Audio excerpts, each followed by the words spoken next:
감사의 기회를 잡아야 합니다. 아멘. 자, 우리는 기회를 놓치지 말자, 기회를 아끼고 세월을 아끼자라고 하는 주제를 가지고 지금 계속해서 붙들어야 될 게 뭐냐 하는 것을 이야기하고 있습니다. 첫 번째는 구원의 기회를 절대 놓치면 안 된다. 그리고 난 다음에 회개의 기회를 놓치지 말아야 된다 했습니다. 이제 세 번째는 뭐냐 하면 감사의 기회를 놓치면 안 된다라고 봅니다. 왜냐하면 때가 지나면 돌아오지 않기 때문에 그래요. 그래서 이 감사라고 하는 것을 성경이 찾아보니까 어마어마한 힘을 갖고 있더라는 겁니다. 어마어마한 힘을 갖고 있어요. 그리고 성경에 보면 하나님이 가지고 있는 감사와 인간들이 가지고 있는 감사의 시기가 달라요. 왜냐하면 인간들은 이 감사가 어떤 결과물에 대하여 만족할 때 나타나는 표현이 감사였는데 하나님은 이 감사를 그렇게 쓰지 않더라는 겁니다. 하나님은 인간을 향하여 야 감사해라. 그리하면 이런 일이 일어날 거야 하면서 하나님은 인간에게 먼저 감사를 요구하고 있더라는 겁니다.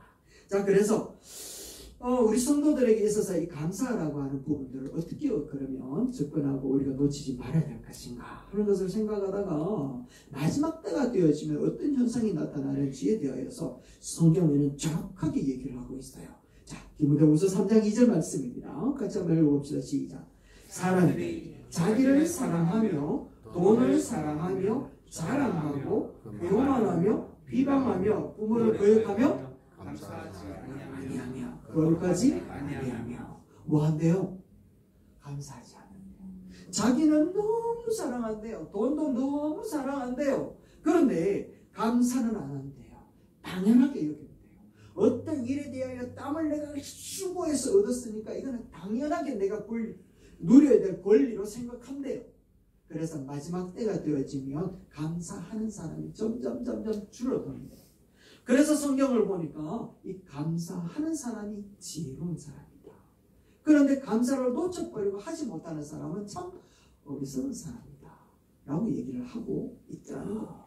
자, 그래서 우리 성도들에게 있어서는 이 감사 기회를 놓치면 될까 안 될까요? 놓치면 안 돼요.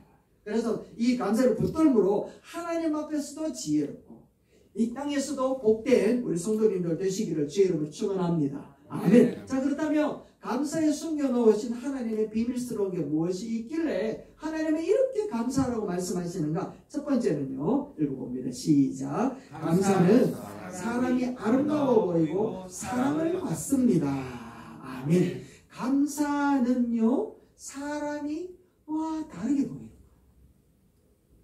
여러분들은 주변에 감사하는 사람이 많습니까? 아니면 불평하는 사람이 많습니까? 다시 한 번 더. 여러분들은 참 감사하는 사람이 늘 가까이 하고 싶던가요? 아니면 늘 불평하는 사람을 가까이 하고 싶던가요? 이 질문은 누구에게나 나오는 답은요, 감사하는 사람이라고 생각할 수 있다는 겁니다. 그래서 불평하는 사람은요, 미워해요. 그래서 가까이 하기가 싫어. 그런데 참 희한한 건 감사하면요, 이 사람이 이뻐 보이는 거예요. 여러분들은 다 이뻐 보이는 거 보니까 많이 감사하시는 것 같습니다. 여러분, 룻 아미가 룻기에 보면 룻이 나옵니다. 이 시어머니 나오미를 따라가지고 모압 여인이 그 이스라엘이라고 하는 곳에 같이 고향 친척 아비 집을 떠나가지고 왔거든요. 그러니까 이 룻은요, 언어가 달라요. 언어가.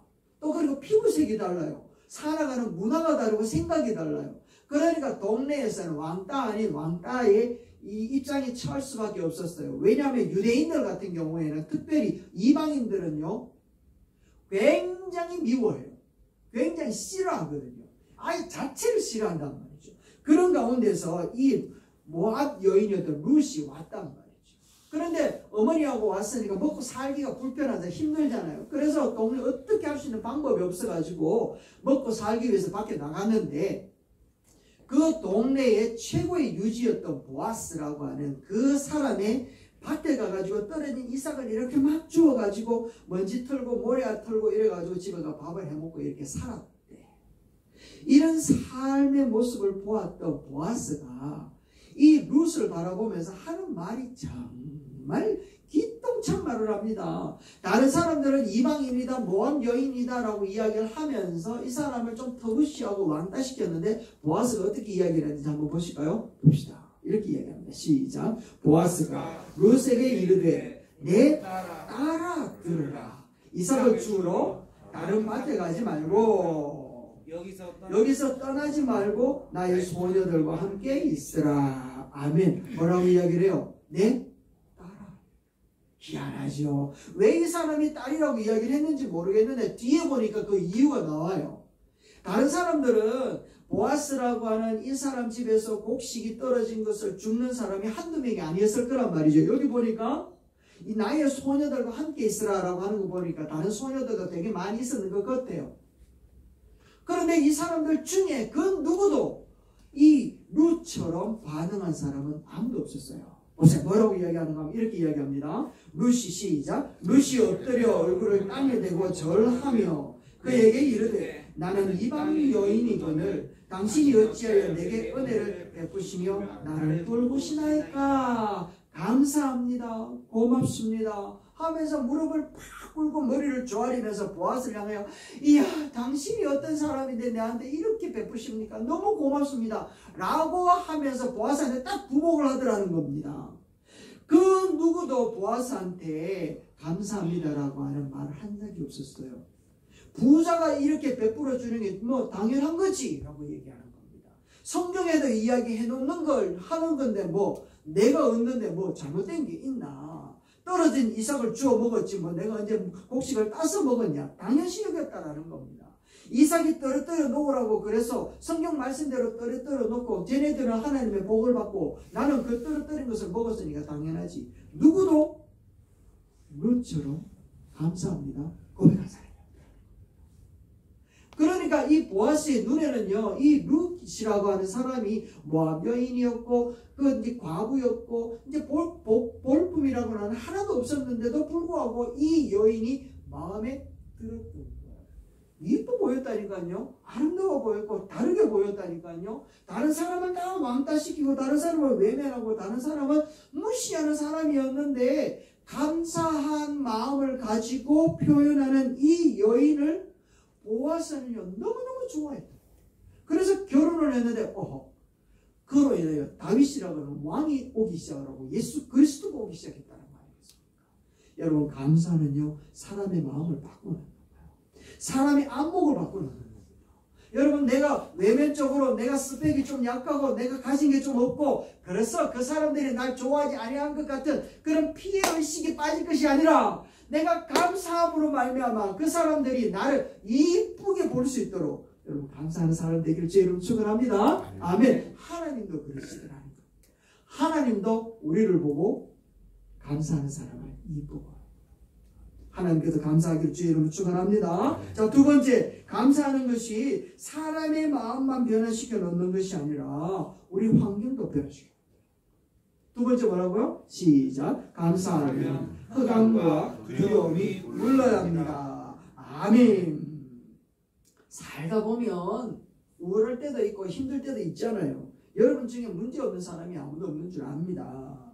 그래서 들려오는 뉴스를 들어보면 이게 전부 다 뉴스가 못하겠다, 못 살겠다, 우째 살고 싶은 생각들의 뉴스만 들어오잖아. 행복하고 귀감이 되는 뉴스는 잘 안 와요. 그죠? 그래서 누군가 이야기를 하더라고요. 뉴스에 나오고 싶으면 사고 쳐라.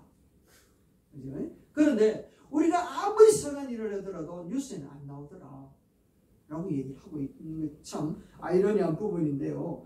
이런 뉴스의 얘기를 들어보면 전쟁이 곧 일어날 것 같아요. 그렇지 않습니까? 두렵단 말이죠. 그런데 두렵고 떨리고 겁나는 상황 가운데에 큰일 났다. 우리는 안 된다. 아무것도 못한다. 라고 말하고 다니는 순간 우리 인생은 점점 늪 가운데를 흐득일 수밖에 없더라는 겁니다. 그런데 그럼에도 불구하고 감사하면 어두움이 변하여 빛이 되는 것인 줄로 믿습니다.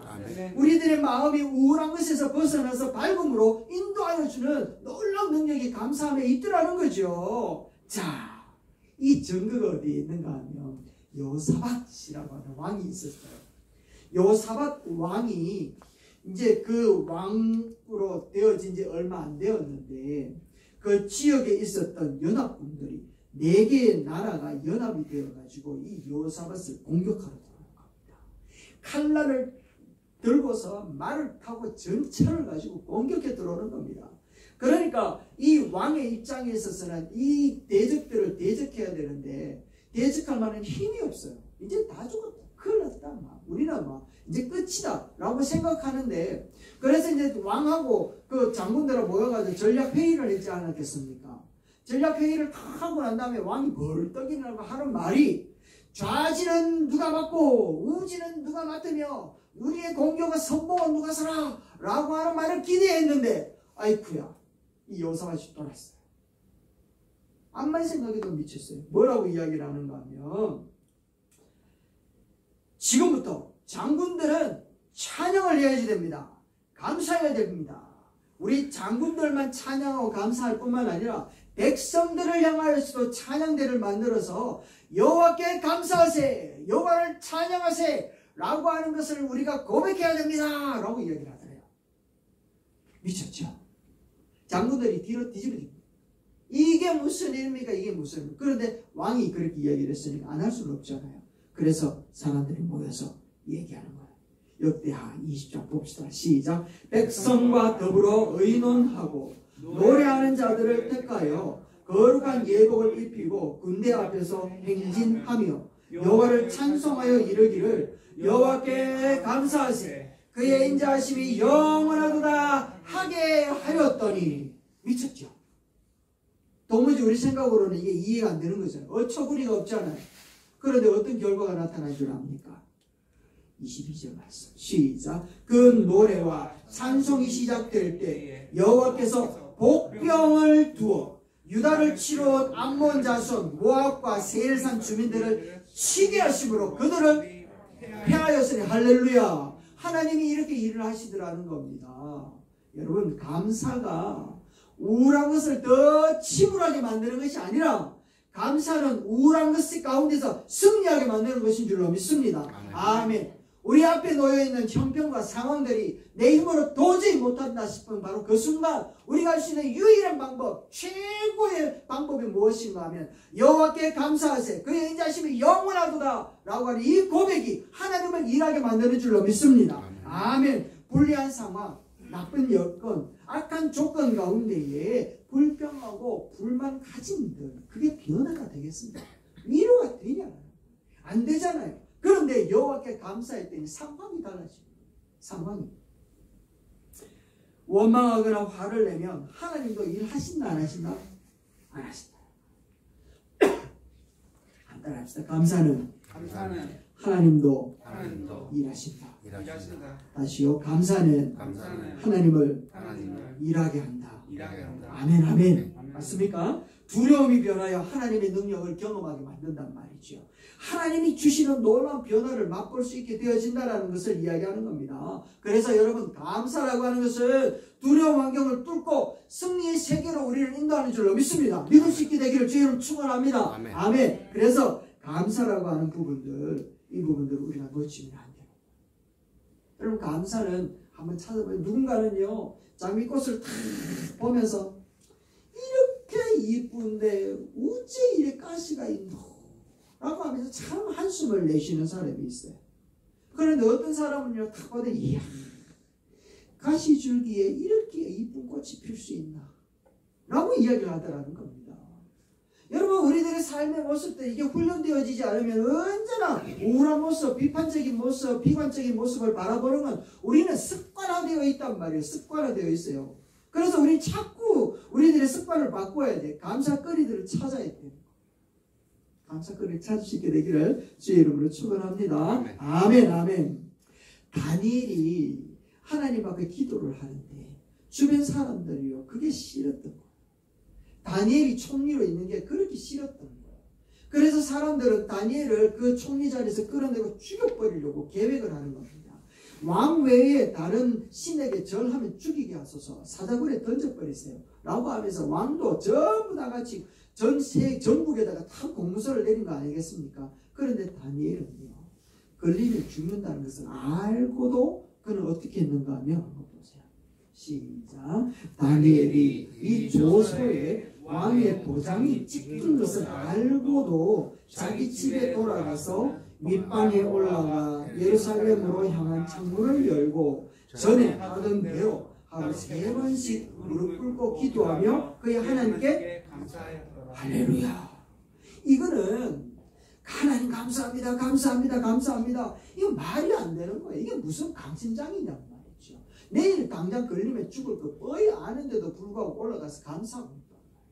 그런데 이 상황은 변화된 게 없는데 하나님은 어디서 역사하고 계시는 줄 압니까? 사자굴에 가 계시는 거예요. 사자굴에 안 가도록 아싸리하게 하나님께서 역사하면 좋겠는데 하나님은 어디 가 계시는가 하면 사자굴에 들어가 계십니다. 그래서 다니엘이 붙들려가지고 사자굴에 확 던져지 죽을 뻔했잖아요. 그죠? 하나님 어디 있노? 이런 말 안 하고 하나님 감사합니다. 그 사자굴에 던져줬어요. 던져줬는데 내려가 보니까 하나님이 사자의 입을 딱 틀어막고 하는 말이 뭔지 압니까? 물면 죽여. 이렇게 하고. 사자 네가 다니엘 물기만 해라. 내 가만히 놔두나. 이렇게 딱 붙들어요. 양 같은 순한 모습으로 사자를 딱 만들어버린 거 아니겠습니까? 그런데 그걸로 끝난 게 아니라 그렇게 사자굴로 집어넣었던 그 왕이 벨사살 왕이 다리오 왕이 다니엘의 숙적들을 다 처리해버리고 다 숙청시켜버리고 오히려 사자굴로 집어넣어 다 죽여버렸다는 거 아니겠습니까? 그리고 그 왕이 다니엘이 섬기는 여호와만이 진정한 여호와다 라고 하면서 인정하고 공포하는 일이 벌어졌던 겁니다. 할렐루야. 하나님은 감사하는 자를 통하여 일하시고 일하시는 걸로 끝나는 것이 아니라 당신이 영광 받으시도록 모든 환경을 변화시켜 주실 줄로 믿습니다. 아멘, 아멘, 아멘. 그래서 감사를 놓치지 않기를 주의 이름으로 축원합니다. 자, 이제 이런 부분들로만 끝나는 것이 아니라 감사는요 마음으로 갖고만 있으면 안 돼. 이제 감사는 어떻게 해야 되는가 하면 표현하는 사람이 지혜로운 사람입니다. 시작. 감사는 표현하는 사람입니다. 아멘. 감사 표현. 입으로 내 귀에 들리도록 계속해서 말해야 돼요. 생각을 하고 있으면 생각을 잡아먹는 것가 봐요. 자, 한번 봅시다. 누가복음 17장 16절. 이렇게 기록되어져 있습니다. 시작. 예수의 발 아래 엎드려 감사하니 그 사람은 사랑하는 사람이라. 감사로 찾아왔다 했잖아요. 그 사람에게 어떤 축복을 주셨는가 하면 19절 말씀 시작. 그에게 이르시되 일어나 가라. 네 믿음이 너를 구원하였느니라. 할렐루야. 9사람들 10사람 다 나음을 받았잖아요. 너무너무 기뻐하고 너무너무 좋았단 말이죠. 그리고 9사람도 예수님한테 와 고맙다, 와 감사하다, 와 좋다 이런 말들이 마음으로 들었을 거예요. 이게 인간이잖아요. 그렇죠? 그런데 그래놓고 당연하지 이런 사람은 없었을 거예요. 그런데 고마운 마음은 갖고 있었지만 그 마음을 표현한 사람은 한 사람밖에 없었어요. 그런데 그 마음을 표현하니까 하나님의 예수님의 반응이 달라졌어요. 종종 경상도 사나이들 이거 버려야 돼요. 뭔 말인가? 내가 고마운 마음은 있지. 뭐 남자스럽게 남자가 징그럽게 이 표현을 다 하노. 그냥 뭐 마음이 중요하지. 마음만 알아주면 되지. 이렇게 하고 끝나버린단 말이죠. 많이 들어봤죠, 그죠? 그런데요, 말하지 않고 표현하지 않으면 알아줄까요? 몰라요. 절대 몰라요. 부모님, 엄마한테 무뚝뚝한 아들이 하나 있었더라. 정말 마음에는 이 아들이 마음으로는 어머니를 진짜 사랑을 하는데 표현이 무뚝뚝해가지고 잘 표현을 못했대요. 그래서 이 아들은 늘 하는 마음이 뭔가 하면 부모님 내 마음을 아실 거야. 내가 막 무뚝뚝하게 표현을 못하는데 내가 얼마나 부모님을 사랑하는지 알 거야. 그런데 어머님 돌아가실 때 뭐라 그랬는지 압니까? 동생들한테 너그 오빠 마음은 모르겠는데 그래도 의롭게 지내리 라고 얘기하잖아요. 아들은 엄마가 지 마음 알 거라고 생각했어요. 근데 엄마가 돌아갔을 때 누구 오빠 마음은 내가 잘 모르겠는데 이렇게 얘기하더라. 표현하지 않으면 하나님도 마찬가지야. 하나님도 우리가 예배를 통하여 감사를 표현하고 삶을 통하여 감사를 표현해낼 때 우리 하나님 기뻐하시는 거예요. 와 됐다 얘기를 하는 거예요. 누가복음 7장에 가보면 바리새인들이 그 동네 유지들을 다 초청을 했어요. 그런데 그 초청한 가운데에 그 동네에 몸을 파는 여인이 옥합을 가지고 와서 그 그 식사에 침범하듯이 찾아온 겁니다. 그러니까 주변의 바리새인들이 죄인이라는 사실을 알았으니까 이 사람이 못 들어오도록 다 커트시켰겠지 않겠습니까? 그런데 그거를 커트시키는데도 불구하고 막 막무가내로 쫓아와가 예수님 뒤에서 눈물을 뻥뻥 흘리면서 옥합을 발에다 쫙 붓는 겁니다. 그리고는요 거기에다 머리칼로 이렇게 탁 닦으시고 입을 탁 맞추는데요 많은 사람들이 막 손가락질을 하는 겁니다. 저 죄인이 저 나쁜 여자가 라고 이야기를 하는 겁니다. 이렇게 얘기하는 겁니다. 봅시다. 시작. 예수를 청한 바리새인이 그것을 보고 마음에 이르되 시작. 이 사람이 만일 선지자라면 자기를 만지는 이 여자가 누구며 어떠한 자 곧 죄인인 줄 알았으리라. 죄인이라는 것을 알았을 텐데 죄인하고 같이 하는 거예요. 예수도 죄인 맞네 이렇게 보고 있는 거예요. 이런 상황이 난데없이 바리새인의 집에서 일어나게 되어진 경위가 무엇일까? 성경에는 안 나오는데 우리 상상을 한번 해보자라는 겁니다. 예수님이 그 동네를 다니면서 말씀을 가르치고 병자도 고치고 많은 이적을 나타낼 때 죄인이었던 이 여자도 예수의 말씀을 듣고 나도 구원받을 수 있겠네라고 하는 생각을 들었겠죠. 나도 구원받을 수 있는 사람이라고 하는 그 감격과 감사가 있었을 겁니다. 그런데 무리가 많고 눈치가 보이고 사람들 안목이 있으니까 쉽게 다가가가지고 예수님 고맙습니다 표현할 수 있는 방법이 없었어요. 그러던 가운데에서 바리새인의 집에 예수님이 초청되어졌다는 사실을 듣고서 이 여인이 자기 옥합을 가지고 불이 나게 찾아가게 되어진 겁니다. 그리고 그에게 옥합에 붓고서 머리털로 닦고 머리 이제 키스하면서 그 발을 이렇게 존경을 표했다는 거 아니겠습니까? 이렇게 자기의 감사를 표현하던 이 여인을 보고 예수님이 뭐라고 이야기를 하는가 하면 이렇게 얘기를 하는 겁니다. 같이 한번 읽어봅니다. 이거 중요한 거니까. 제가 꿈속에서마다 이 여인의 이 장면을 보고서 내가 하나님 앞에 감사했던 적이 아마 3번, 4번 정도는 될 것 같아요. 같이 한번 48절 말씀입니다. 시작. 여자에게 이르시되 네 죄 사함을 받았느니라. 고백과 시작. 여자에게 이르시되 네 믿음이 너를 구원하였으니 평안히 가라. 할렐루야. 이 여인이 감사라고 하는 것을 표현해야 되는데 예수님 앞에 표현할 만한 기회를 놓쳤다가 다시 찾아와서 감사를 했거든요. 그러니까 예수님이 그냥 죄사함을 받은 것은 끝난 것이 아니라 선포를 하고 또 평안히 가라고 은혜를 베푼 거예요. 여기서 끝났을까요?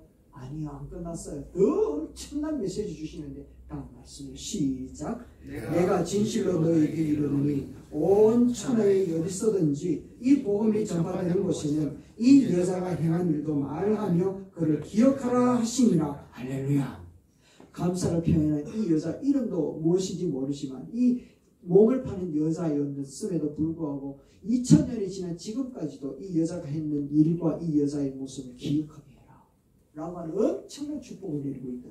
사람들이 신앙생활을 하다 보면 와 영성, 와 정말 그 성령의 충만 이런 부분들을 이야기를 하잖아, 그죠? 그런데 성경에서 이야기하는 진짜 영성이 깊은 사람은 그런 사람이 아니라는 겁니다. 기도할 때 방언을 말하고 성경을 굉장히 많이 알고 병자들을 고치는 사람들이 영성이 깊은 사람이 아니라 하나님이 원하는 진짜 영성이 깊은 사람은 누군가 하면 그럼에도 불구하고 감사하는 사람이에요. 한번 따라합시다. 그럼에도 불구하고 감사합시다. 다시 한번요. 그럼에도 불구하고 감사합시다. 이런 사람이 영성이 깊은 사람이고 하나님과 교제하는 사람.